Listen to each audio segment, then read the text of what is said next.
Sometimes when you have CLT buildings, you have a restaurant on the ground floor, and it can look like this. Simple little sketch here. 2 shoe boxes on top of each other like this. This is a restaurant. And this is a dwelling. Now, this is a CLT building. Let me just move this so we can see. A CLT building. Oh. I just realized that this is a super large one. I accidentally put the zoom way out there. No, well, it doesn't matter. Let's do it anyway. This is a CLT dwelling, and then you have a junction, and it can look something like this. And usually you have some elastic interlayers in between. So this is CLT, cross-laminated timber, CLT, CLT, CLT. Now, the basic principle here is that this can be fine if you only have the dwelling requirements, but when you have a restaurant or something else with extremely high sound requirements, in this case, you might be looking at DNTW from 50 Hertz of up to 65 dB, which is a lot by any measure. So in that case, this won't be enough. You will need some extra sound insulation, and you need to put another layer here, perhaps with a couple of gypsum boards and some mineral wools, and then a resilient mounting, perhaps.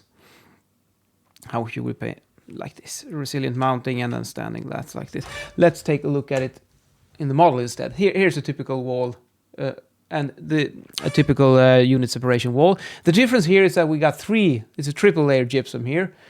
A pretty nice air gap of how much do we have? 135, so quite a large one. And panel 2. So that extra layer that I was talking about, here's what you can do. You add something like this. There's a layer of wood as well if you want to mount some stuff on the wall, which you usually want to. Now, the intuitive thing here is, of course, that the sound insulation will improve. And the answer is yes and no. So this is not intuitive at all, actually. So let's do a comparison here. And if I call it with resilient layer, let's call it the extra layer there. And you see we've got 78 dB here. And if you look at the 50 Hertz correction term, 78 minus 14, so it's 64 on this wall. What happens if we remove this one? 75. Okay, so the sound insulation goes down. And you can see here in the comparison that we lost quite a bit of sound insulation. Actually, 10, 20 dB, that's a lot. However, here is the crucial part. Take a look at what happens down here in the low frequency range. Then the green one is higher. And it doesn't look like much, but if you really look carefully, it's like 5 dBs extra sound insulation here in the low frequency region. So if you need low frequency performance, this wall performs even better than this extra thick one with the resilient layer. That's not intuitive at all, and it's very easy to make that mistake. Look. So the extra layer here, it'll give you a lot of nice high frequency insulation. So if high frequencies is your problem, by all means go for this one. You will be fine. However, if you also need low frequency performance, this wall is probably the better choice. And even though you lose quite a bit of high frequency performance here, you still got plenty of it.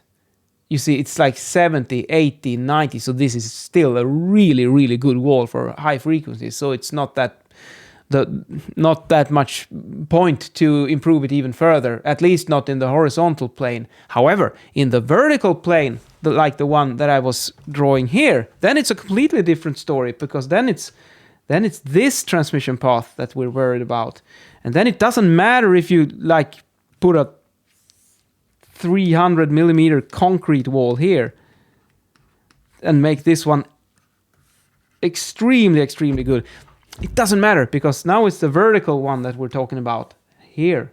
How much noise will go up from the restaurant to the dwelling. And this is, and that's why we still might end up using this wall solution with this one, even though it might be a little bit worse. But you have to take all factors into account when you make a decision. So that's some important information for you right there if you want to build CLT buildings with restaurants and dwellings. And in tonight's video, I'm wearing a burgundy with gray stripes pocket square with this blue and gray, which I think it looks so nice. Just perfect. Very subtle and nice. See you later.